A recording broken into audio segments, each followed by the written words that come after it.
오늘 저희들에게 주시는 하나님의 말씀은 요한계시록 3장 1절로부터 6절까지의 말씀 되겠습니다. 하나님의 말씀 요한계시록 3장 1절로 6절까지 말씀을 다 함께 합독하겠습니다. 4대 교회의 사제에게 편지하기를 하나님의 7영과 7별을 가진 이가 가라사대 내가 네 행위를 아노니 내가 살았다 하는 이름을 가졌으나 죽은 자로다. 너는 일깨워 그 남은 바 죽게 된 것을 굳게 하라. 내 하나님 앞에 내 행위에 온전한 것을 찾지 못하였노니 그러므로 내가 어떻게 받았으며 어떻게 들었는지 생각하고 지키어 회개하라. 만일 일깨지 아니하면 내가 저적같이 이르리니 어느 시에 내가 임할런지 내가 알지 못하리라. 그러나 사대의 그 옷을 더럽히지 아니한 자 몇 명이 내게 있어 흰옷을 입고 나와 함께 다니리니 그들은 합당한 자인 영고라. 이기는 자는 이와 같이 흰옷을 입을 것이요 내가 그 이름을 생명책에서 반드시 흐리지 아니하고 그 이름을 내 아버지 앞과 그 천사들 앞에서 시인하리라. 귀 있는 자는 성령이 교회들에게 하시는 말씀을 들을지어다. 아멘. 기도하고 말씀 나누겠습니다. 하나님 아버지, 오늘도 부족한 자를 주님께 의탁합니다. 성령의 도구가 되어 말씀을 선포하도록 성령께서 부족한 자를 주관하여 주시옵소서. 말씀에 생명이 들어있고 듣는 이들이 은혜가 넘치는 그런 말씀으로 하나님 축복하여 주시옵소서. 예수님의 이름으로 기도하옵나이다. 아멘.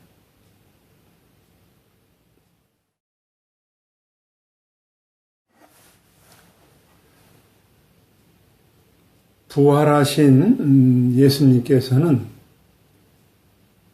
사도 요한에게 각 교회에 주시는 말씀을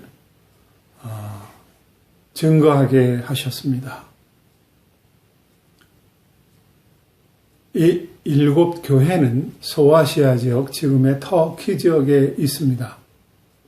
2000년 전에 주시는 이 말씀은 오늘 이 시대에 우리에게도 주시는 말씀입니다. 오늘은 사대교회에게 주시는 말씀이에요.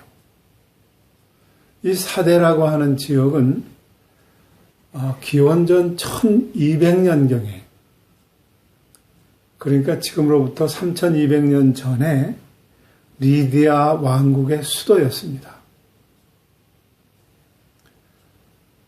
이 사대는 삼면이 이렇게 벼랑처럼 돼 있어서 요새와 같았고 약 450m 이렇게 높은 지역에 형성되어 있습니다. 지금으로부터 3200년 전에 리디아 왕국의 수도였던 이곳은 이 말씀을 전하는 2000년 전에도 부유한 도시였습니다. 왜냐하면 이 사대는 금 생산지였습니다. 땅을 파면은 여기저기에서 금맥이 발견돼서 많은 금을 소유하게 됐고, 기록에 의하면은 최초로 그 금화를 만들었다고 그렇게 나와 있습니다.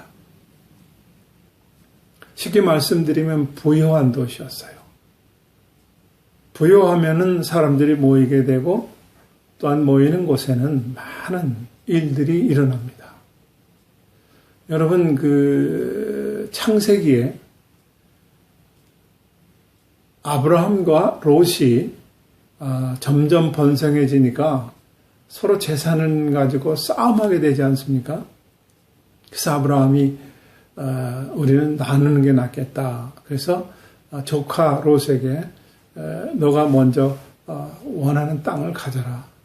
이럴 때 롯이 보니까 소돔과 고모라 땅은 여호와의 동산 같고 그 당시에 최고 잘 사는 애굽 같았다 그랬어요.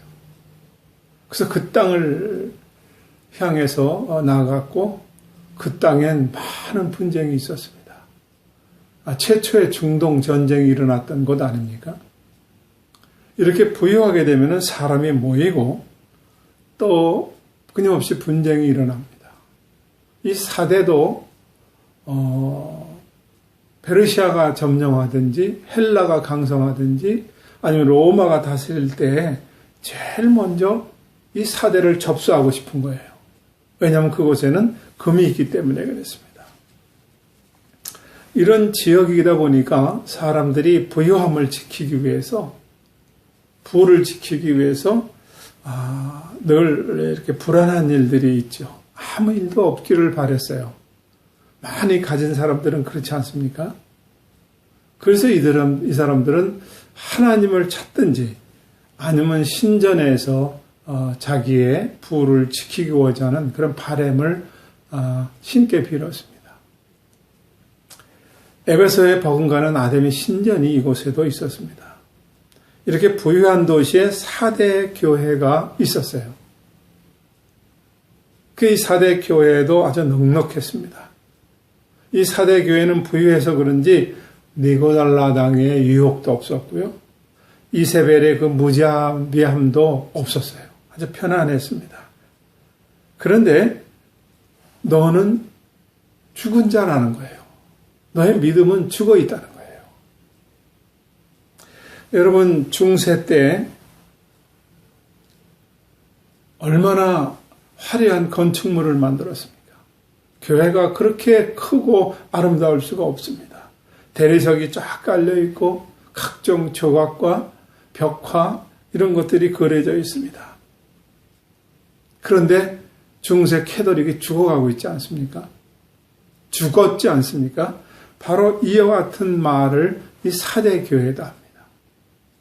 1절에 보면은 4대 교회 사자에게 편지하기를 하나님의 7영과 7별을 가진 이가 가라사대 내가 네 행위를 아느니 내가 살았다 하는 이름을 가졌으나 죽은 자로다. 에베소 교회에 대해 말씀하실 때도 하나님의 7영과 7별을 가지신 이가 그렇게 말했는데 오늘 4대 교회도 똑같은 말씀을 합니다. 다시 말해서 교회의 주인은 주님이라는 거예요. 주님이 지금 말씀하시는 거예요. 주님이 살았다 하는 이름은 가졌으나 넌 죽었다는 거예요. 이게 얼마나 충격적입니까? 네 행위를 아는데 넌 죽었다. 열심히 예배드리고 헌금하고 성경도 읽고 봉사도 하고 섬겼는데 넌 죽었다는 거예요. 이게 얼마나 충격적입니까? 건강하게 잘 살던 사람이 어느 날 이상이 있어서 병원에 가보니까 당신 암이요. 한 달밖에 못 삽니다.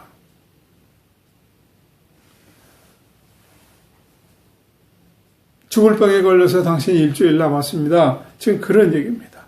모든 게 잘 돌아가고 있다고 생각을 했어요. 모든 게 부족함이 없다고 생각을 했어요. 교회도 잘 다녔습니다. 나는 괜찮은 신앙인이라고 그렇게 생각을 했습니다. 나는 늘 건강하다고 생각했습니다. 근데 당신 얼마 안 남았다는 거예요. 넌 죽어있는 신앙을 가졌다는 거예요. 굉장히 충격적인 말씀입니다.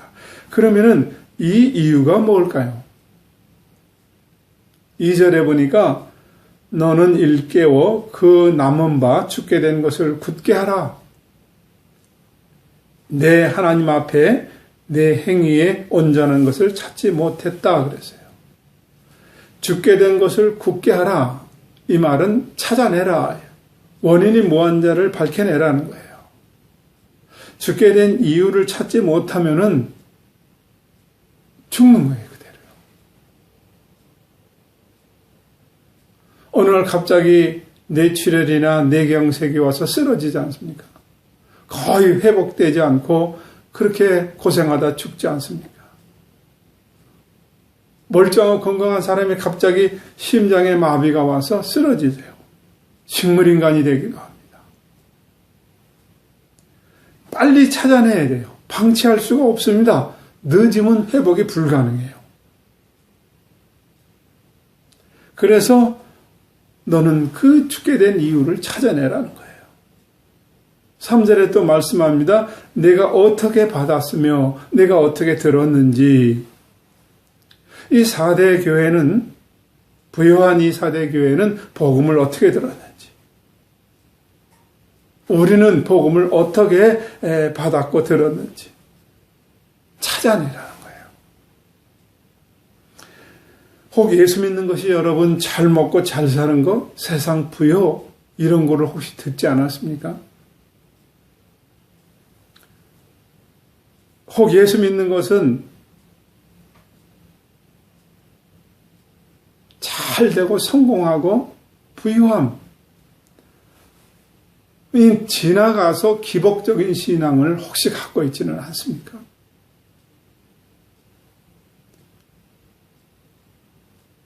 혹시 복음을 여러분 종교로 듣지 않았습니까?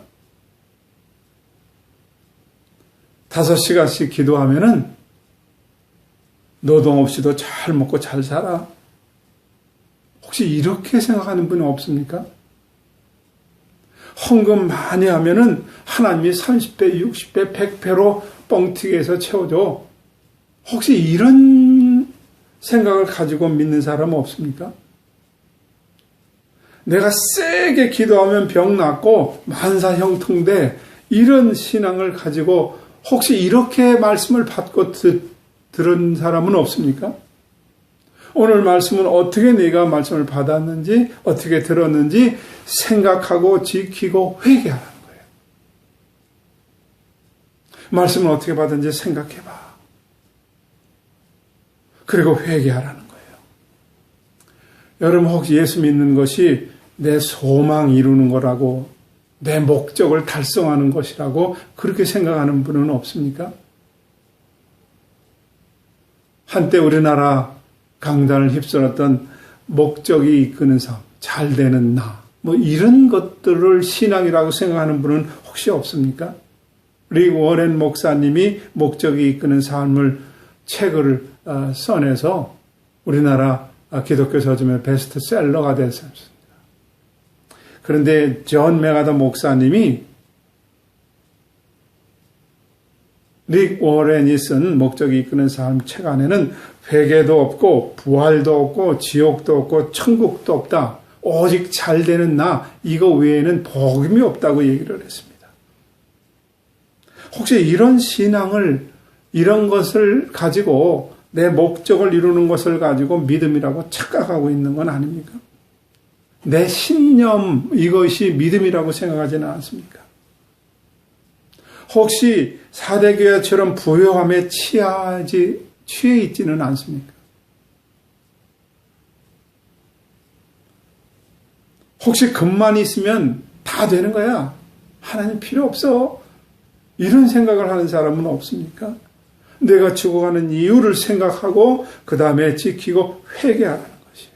왜냐하면 3절에 보니까 주님이 도적같이 이르는데 어느 시에 내게 임말는지 내가 알지 못함이라 그랬어요. 여러분, 죽음은 소리 없이 찾아옵니다. 도적이 예고 없이 오듯이 죽음도 그렇게 오고 주님의 재림도 그렇게 올 것입니다. 그래서 깨어 있어야 됩니다. 마태복음 24장 41절로 44절에 보면은 그러므로 깨어 있으라. 어느 날에 너희 주가 임할는지 너희가 알지 못함이니라. 너희는 아는 바니 만일 집주인이 도적이 어느 경점에 올 줄을 알았다면 깨어 있어 그 집을 뚫지 못하게 하였으리라. 이러므로 너희도 예비하고 있으라. 생각지 않은 때에 인자가 오리라 그랬어요. 죽음이 어느 날 호련히 저에게 닥치고 주님이 오심이 어느 날 호련히 생각하지 못한 때 옵니다. 그래서 깨어있고 준비하라는 거예요. 4대 교회를 통해서는 찾아내고 회개하라는 거예요. 많은 사람들이 회개하면은 그냥 하나님 쏘리 이걸 회개라고 생각하는데 회개 메타노니아라는 이 말은 180도 완전히 돌아서는 것을 말합니다. 도박을 하던 사람이 도박을 끊거나 도둑질하는 사람이 도둑질하는 것을 멈추거나 죄를 듣는 사람이 죄를 중단하는 것 이것이 회개예요. 회개하면 우리는 두말할 것도 없이 다윗을 생각합니다. 이 다윗이 어떻게 죄를 짓고 어떻게 회개하는 것을 한번 보겠습니다. 사무엘 하 11장 2절에 보면은 저녁 때에 다윗이 침상에서 일어나 그랬어요. 여러분 침상에서 일어나는 건 언제 일어나야 됩니까? 근데 뭐 하다가 지금 다윗이 저녁 때에 침상에서 일어났어요. 지금 전쟁 중이거든요, 나라가. 근데 왕이라는 사람이 뭘 하다가 어저께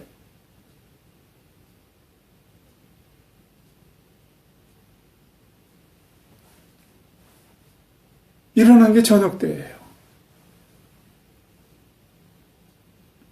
저녁 때라도 일어났으면 전쟁에 집중해야 되잖아요. 하나님, 우리나라가 지금 전쟁 중입니다. 기도를 한다든지 해야 되는데 일어나서 왕궁이 지붕을 거닐다가 한 여인이 목욕하는 것을 보게 됩니다. 발가벗고 목욕하는 것을 봤으면 그런가 보다 하고 들어와서 다시 나라를 걱정해야 되는데 불러오게 해서 누군가 알아보게 하고 또 자기의 부하, 장수, 우리의 아내 밧세바라는 걸 알고 불러오게 해서 결국은 동침을 하게 되고 그 다음에 간통과 결과적으로 임신을 하게 되고 장수를 죽이는 엄청난 사건을 다윗 왕이 저지릅니다. 이 사실을 알게 된 나단 선지자가 다윗을 호되게 절책하지 않습니까? 그럴 때에 침상이 떠나가도록 회개를 했어요. 그래서 그 회개는 용서를 얻게 됩니다. 그러나 죄에 대한 대가는 반드시 치릅니다. 여러분 죄 지을 생각하지 마세요. 죄를 합리화하지도 마세요. 죄는 회개하면 용서받지만은 반드시 죄에 대한 대가를 치릅니다. 두아디라 교회는 회개하지 아니하면은 뭐라고 그랬어요? 지난주에 침상에 던져버릴 것이다. 병들어 들어눕게 하든지 침상에서 그냥 죽게 만든다는 거 아닙니까? 큰 환란이 던져버린다는 거예요. 여러분 그리고 난 뒤에 그 자녀들을 죽일 것이다. 그런 얘기도 합니다. 다윗은 혹독한 대가를 치릅니다. 사무엘하 12장 10절에서 12절에 보면은 이제 내가 나를 업신여기고 햇사람 우리아의 철을 빼앗아 내 철을 삼았은즉 칼이 내 집에서 영영이 떠나지 아니하리라 하셨고 여호와께서 또 이처럼 이르시기를 내가 내 집에 재화를 일으키고 내가 내 처들을 가져 내 눈앞에서 다른 사람에게 주거니 그 사람이 내 처들로 더불어 백주에 동침하리라. 나는 은밀히 행하였으나 나는 이스라엘 무리 앞 백주의 이 일을 행하리라 하셨나이다. 여러분은 죄에 대해서 회개함 용서받지만 대가를 반드시 치러야 된다는 말씀을 절대 잊어서는 안 됩니다. 말씀 그대로 배다른 자식 암놈이 동생 배다른 디나를 강간합니다. 이 일로 인해서 가정에 분란이 일어납니다. 이 디나 오빠 압살롬이 암논을 죽이는 배다른 형제를 죽이는 살인사건이 일어납니다. 백주 대낮에 다윗의 첩들이 자식들에 의해서 강간을 당하는 사건이 일어납니다. 아들이 왕위를 찬탈해서 맨발 벗고 도망가는 사건들이 생겨납니다. 여러분 꼭 기억하세요. 회개하면 죄는 어떠한 죄도 용서받습니다. 회개 안 하면 죄는 그대로 남아있어요. 그래서 반드시 회개해야 되는데 회개하게 되면 죄의 대가는 반드시 치러야 된다는 이야기입니다. 죄의 대가를 치르더라도 여러분 하나님과 함께 천국에 가는 게 좋습니까? 죄를 회개하지 않고 지옥에 가고 싶습니까?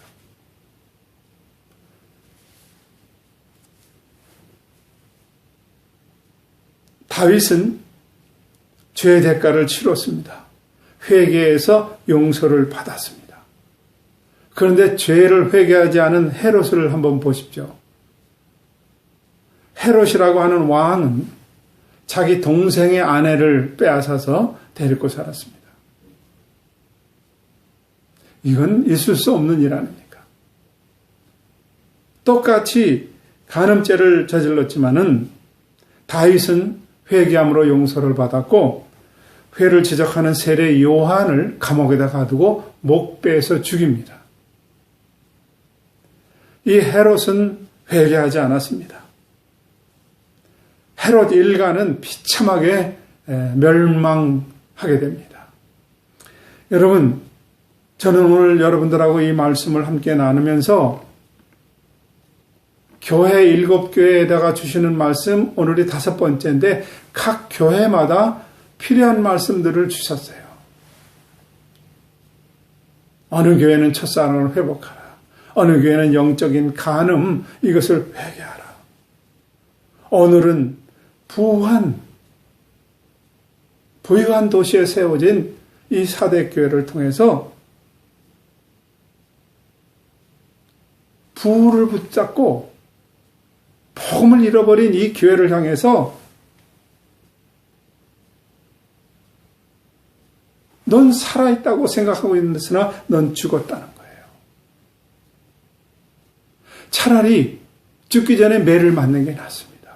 다윗처럼 매를 맞는 게 낫습니다. 히브리서 12장 8절에 있는 것처럼 징계는 다 받는 것이거늘 너에게 없으면 사생자요 친아들이 아니니라 그랬어요. 어찌 아버지가 아들이 잘못한 것을 보고 그냥 놔두겠습니까? 저는 코로나 앞에서 비대면 예배를 드리냐 대면 예배를 드리냐 이것이 지금 그렇게 중요한 게 아니라고 생각합니다. 우리는 왜 이런 일이 이 세상에 있을까 하고 교회가 모여서 아니면 각자가 회개해야 되는 타임이라고 생각을 합니다. 지금은 만모니즘 시대입니다. 돈이면 모든 것을 다 할 수 있는 시대입니다. 교회도 결코 피할 수 없습니다. 만모니즘 시대에서 교회도 돈을 붙들고 있습니다. 예수 그리스도의 이름을 잊어버린 지가 오래됐습니다. 내게 은과 금은 없으나 나자렛 예수 그리스도의 이름으로 명하노니 이런 권세가 없어진 지가 오래됐습니다. 회개해야 될 거라고 생각합니다. 부유함 때문에 예수를 잃어버린 세대, 회개해야 되는 때라고 생각합니다. 여러분, 베드로가 복음을 전합니다. 사도행전 2장에 보면은 너희들이 죽인 예수가 그리스도다. 그분은 죽지 않고 부활하셨다. 이 말씀을 들을 때에 사람들이 마음에 찔려 어찌할꼬 했습니다. 그때 베드로가 너희는 각각 회개하여 주 예수 그리스도의 이름으로 세례를 받아라. 회개해서 죄사함을 얻고 주 예수 그리스도의 이름으로 세례를 받아라 그랬어요. 이 복음을 듣고 많은 사람들이 회개하고 예수를 믿었습니다. 그런데 사도행전 7장에 보면은 스데반도 똑같이 말씀을 전합니다. 너희가 죽인 예수가 그리스도다. 그분은 부활하셨다. 똑같이 이 말을 듣고 마음에 찔렸습니다. 베드로가 전할 때에는 회개하고 예수를 믿었는데 스데반이 전할 때에는 마음에 찔렸지만 이들은 돌을 들어서 스데반을 쳤습니다. 어쩌면 똑같이 말씀을 듣는데 한 그룹은 회개를 하고 한 그룹은 돌을 들어서 말씀을 전하는 스데반을 죽일 수 있습니까? 여러분, 다시 한번 여러분에게 말씀드립니다. 우리는 회개할 것이 너무나 많습니다. 혹 여러분 잘못된 출세, 잘못된 부, 그래서 거머쥔 거 있다면 차라리 회개할 것입니다. 성공이 뭐고 부가 뭡니까? 하나님 앞에 가서 책망받을 일은 회개해야 됩니다. 회개 안 하면 그대로 있습니다. 4절에 보니까 흰옷 입은 자가 주님과 함께 다니리라 그랬어요. 구약 때는 옷이 더러우면 제사를 드릴 수가 없었습니다. 성전에 들어갈 수도 없었습니다. 그럼 여기서 흰옷이란 뭐예요? 흰옷 입은 자가 주님과 함께 다니리라 그랬어요. 여러분, 예수님이 다시 올 땐 신랑으로 오십니다. 우리는 뭐예요? 신부로 예수님을 맞이할 거라 그랬어요. 신부는 뭘 입었습니까? 웨딩 드레스를 입습니다. 여기서 흰옷을 말하는 것은 신부의 옷을 말합니다. 신부의 옷을 입어야만 주님과 함께 다닌다는 거예요. 흰옷을 입으면 5절에 생명책에서 반드시 흐리지 않는다. 생명책에 이름이 없으면 하나님의 나라에 못 들어갑니다. 요한계시록 20장 18절에 보면 누구든지 생명책에 기록되지 못한 자는 불못에 던지더라. 요한계시록 21장 27절에도 무엇이든지 속된 것이나 가증한 일 또는 거짓말하는 자는 결단코 그리로 들어가지 못하되 오직 어린 양의 생명책에 기록된 자들만 들어가리라 그랬어요. 흰옷을 입어야 생명책에 기록되고 생명책에 기록된 자가 여러분 어린 양의 혼인잔치에 참여할 수 있습니다. 여러분, 믿음이라고 하는 것은 당신이 교회를 얼마나 다녔느냐, 이게 중요한 게 아닙니다. 믿음은 여러분이 교회에서 어떤 직분을 가졌느냐, 이것도 아닙니다. 내가 얼마만큼 봉사를 했느냐, 헌금했느냐, 이것도 아닙니다. 예수님의 십자가의 보혈이 여러분 마음속에 있고 여러분의 이름이 생명책에 기록됐냐는 거예요. 흰옷을 입었냐는 거예요. 로마 시대에는 16살이 되면은 토가라고 하는 옷을 이렇게 입혀줍니다. 성인이 됐다는 거예요. 이게 뭐냐? 바로 상속권을 가질 수 있다는 거예요. 히브리 사람들은 13살 되면 마 미츠바라고 해서 성인식을 합니다. 13살 되면은 이 사람도 상속권이 있다는 거예요. 여러분, 천국은 상속된 자, 예수 그리스도의 신부의 옷을 입은 자만 들어갈 수 있습니다. 옷은 그 사람을 상징합니다. 내가 법복을 입으면은 법관으로서 재판을 할 수 있습니다. 내가 골령포를 입으면은 왕으로서의 다스림이 있습니다. 그래서 로마서 13장 14절에 보면 오직 주 예수 그리스도로 옷 입고 정력을 위하여 육신의 일을 도모하지 말라. 예수 그리스도로 옷 입으라는 거예요. 사대는 금생산지였습니다. 부요했습니다. 사대 교회도 부요했습니다. 활기찼습니다. 그런 부요함 속에 있는 교회를 향해서 너는 죽었다 그랬어요. 여러분, 나를 죽여가고 있는 것이 무엇인지 찾아내야 된다고요. 그리고 다시 돌아가라는 거예요. 귀에 있는 자는 성령이 교회들에게 하시는 말씀을 들을지어다. 그렇게 말씀으로 오늘 사대교회 주시는 말씀도 끝을 맺습니다. 여러분, 우리가 사는 것은 이 세상이 아닙니다. 하나님 나라여야 됩니다. 이 세상은 100살 맥시멈 살고 죽습니다. 이것을 위해서 산다면 비참한 것입니다. 혹시 여러분 부요함이 이 세상이 전부라고 생각하는 사람이 있습니까? 빨리 회개해야 됩니다. 내 신앙이 부요함 때문에 부요함을 붙잡고 죽어가고 있습니까? 빨리 회개해야 됩니다. 어떻게 들었는지 그 복음을 잘못 들었다면 그걸 찾아내라는 것입니다. 그리고 회개하라는 겁니다. 오늘 다시 마지막으로 말씀을 드립니다. 회개하지 않는 것은 조그만 것도 그대로 있습니다. 회개하면 아무리 큰 것도 다 용서받습니다. 그러니까 죄 지을 생각하지 마세요. 용서받는다고. 죄에 대한 대가가 혹독합니다. 이 말씀을 사대교회에 주었지만 오늘 이 시대에 우리가 들어야 되고 교회가 들어야 되는 말씀입니다. 기도하겠습니다. 하나님 아버지, 사대교회에 주시는 말씀이 만모님 시대를 살아가는 이 시대에 주시는 말씀, 우리에게 주시는 말씀, 나에게 주시는 말씀임을 받습니다. 찾아내고 회개하는 역사가 말씀을 듣는 모두에게, 저를 비롯한 모두에게 일어나게 하셔서 흰옷을 입고 주님과 함께 생명책에 기록된 대로 천국 잔치에 참여하는, 어린 양의 잔치에 참여하는 우리 모두가 되게 하여 주옵소서.